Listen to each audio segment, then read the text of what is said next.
congregating as a community to do what we do year after year, enjoy pageantry.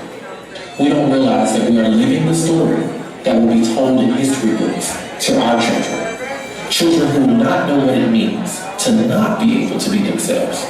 Children who will not understand what it means to have to petition, to plead, and to protest for the simple rights of being who they were born. When we tell our stories of the fight to gain equality in our country, the story will include these words.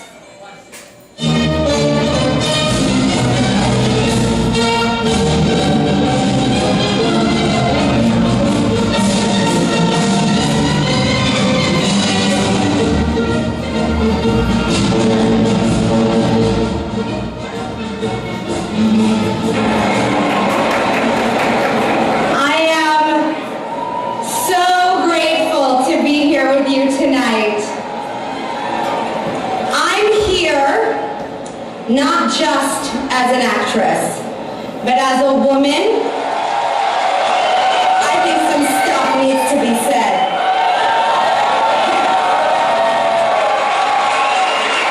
There are people in this world who have the full rights of citizenship in our communities, our countries, and around the world. And then there are those of us who, to varying degrees, do not. We don't have equal access to education, to healthcare, and some other basic liberties like marriage, a fair voting process, fair hiring practices. Now, you would think that those of us who are kept from our full rights of citizenship would band together and fight the good fight. But history tells us that no, often we don't. Women, poor people, people of color, people with disabilities, immigrants, gay men, lesbians, bisexuals, trans people, intersex people, we have been pitted against each other and made to feel like there are limited seats at the table for those of us who fall into the category of other. As a result, we have become afraid of one another. We compete with one another. We judge one another. Sometimes we betray one another. Sometimes even within our own communities, we designate who among us is best suited to represent us and who really shouldn't even be invited to the party. As others, we are taught that to be successful, we must reject those other others, or we will never belong. We need more diverse LGBT representation. And by that, I mean lots of different kinds of LGBT people living all different kinds of lives. And this is big. We need more employment of LGBT people in front of and behind the camera.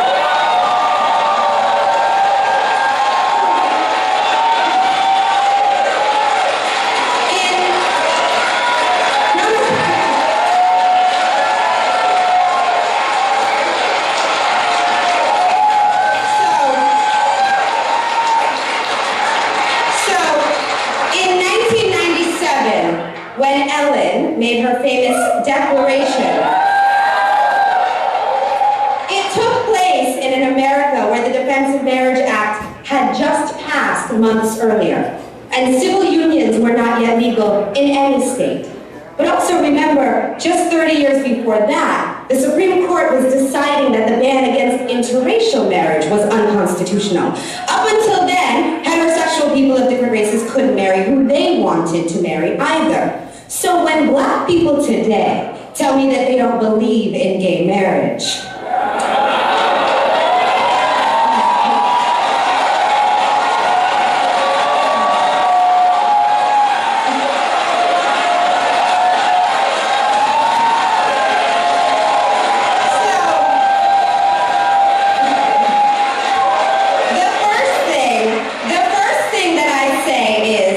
please don't let anybody try to get you to vote against your own best interest by feeding you messages of hate. And then I say, you know, people used to say stuff like that about you and your love. And if we let the government start to legislate love in our lifetime, who do you think is next?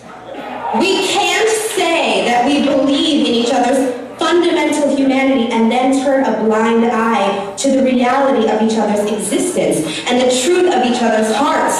We must be allies, and we must be allies in this business, because to be represented is to be humanized. And as long as anyone, anywhere, is being made to feel less human, our very definition of humanity is at stake, and we are all vulnerable.